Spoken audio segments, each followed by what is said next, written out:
সবাইকে শুভেচ্ছা ও ভালোবাসা জানিয়ে আমি আফতাব হালদার আজ শুরু করছি ভোটের খবর। দেশের জনগণনা হলো না, কিন্তু প্রধানমন্ত্রীর আর্থিক উপদেষ্টা কাউন্সিলিং এর রিপোর্ট প্রকাশিত হওয়ায় সারা দেশে এখন তোলপাড় শুরু হয়ে গেছে। 2021 সালে সারা দেশের জনগণনা হওয়ার কথা ছিল, কিন্তু হয়নি। 1950 সালে থেকে 2015 সালের মধ্যে দেশের মোট জনসংখ্যার নিরীক্ষে হিন্দুদের শতকরা হার 84.68% আর মুসলমানদের শতকরা হার 9.84%। এই রিপোর্ট দিয়েছিল ECPM share of religions minorities across country alliance. হঠাৎ প্রধানমন্ত্রীর আর্থিক উপদেষ্টা কাউন্সিলিং এর রিপোর্টে বলা হচ্ছে হিন্দুদের শতকরা হার 84.68% কমে 78.06% হয়েছে, আর মুসলিমদের শতকরা হার 9.84% বেড়ে 14.09% হয়েছে।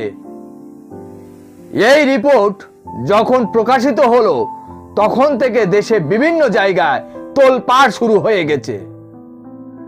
বিহারে আরজেডির নেতা তেজস্বী যাদব বলেন, কেন্দ্রের তরফ থেকে কোনো জনগণনা হয়নি, কিন্তু এই রিপোর্ট কিভাবে প্রকাশ করা হলো। তেজস্বী যাদব আরো বলেন, আসলে কেন্দ্র সরকার প্রকৃত ইস্যুগুলো থেকে দেশের মানুষদের নজর ঘোরাতে হিন্দু মুসলিমদের মধ্যে বিভাজনের চেষ্টা করছে মোদী সরকার।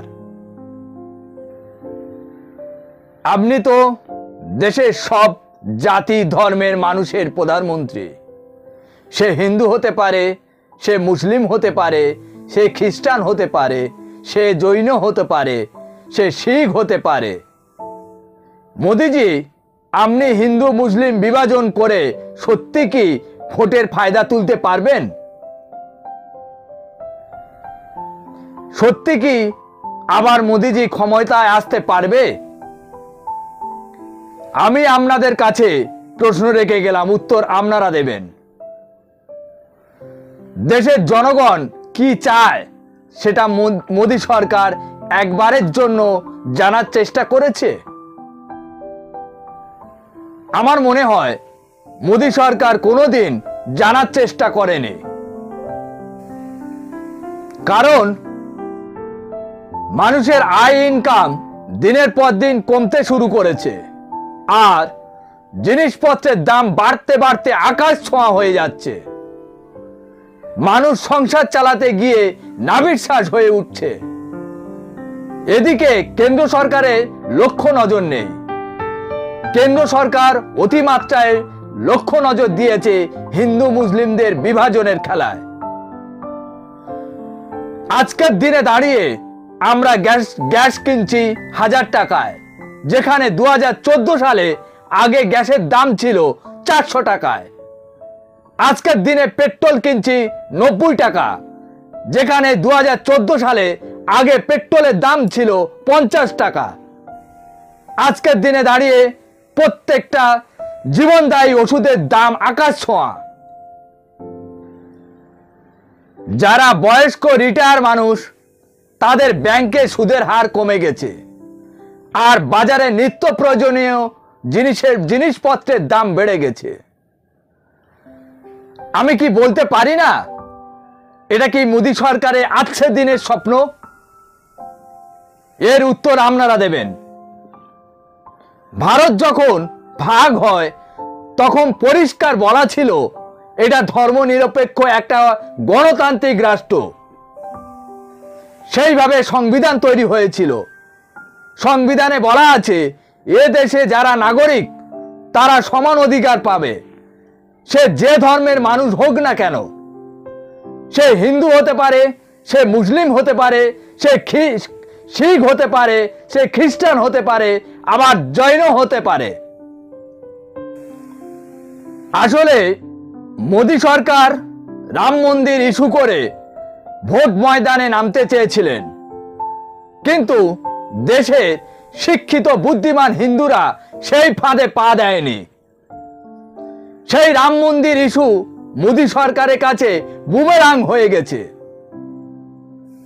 আবার সন্দেশখালির মতো একটা ঘটনাকে বিজেপি সামনে নিয়ে এলো, সেটা আবার 20 পাও জলে চলে গেল। সন্দেশখালি ঘটনা বিজেপির সাজানো ঘটনার সামনে আসায় বিজেপি ফের ব্যাক ফুটে চলে গেছে। এইভাবে লোককে বোকা বানিয়ে ভোটে জেতা যায় না। প্রত্যেক সরকারের উচিত জনমুখী বিভিন্ন প্রকল্প করে জনগণের পাশে থেকে সরকারকে এগিয়ে চলা। আজ আর এপিসোড বড় করব না, ভালো লাগলে লাইক করে দেবেন আর বেশি বেশি করে শেয়ার করে দেবেন। আজ এখানে শেষ করছি। সবাই ভালো থাকবেন, সুস্থ থাকবেন আর প্রতিদিন সন্ধ্যায় বেঙ্গল নিউজ চ্যানেল নতুন নতুন খবর দেখবেন, যে খবর গতি মিডিয়া বড় বড় টিভি চ্যানেলে দেখতে পাবেন না। Tata, bye bye.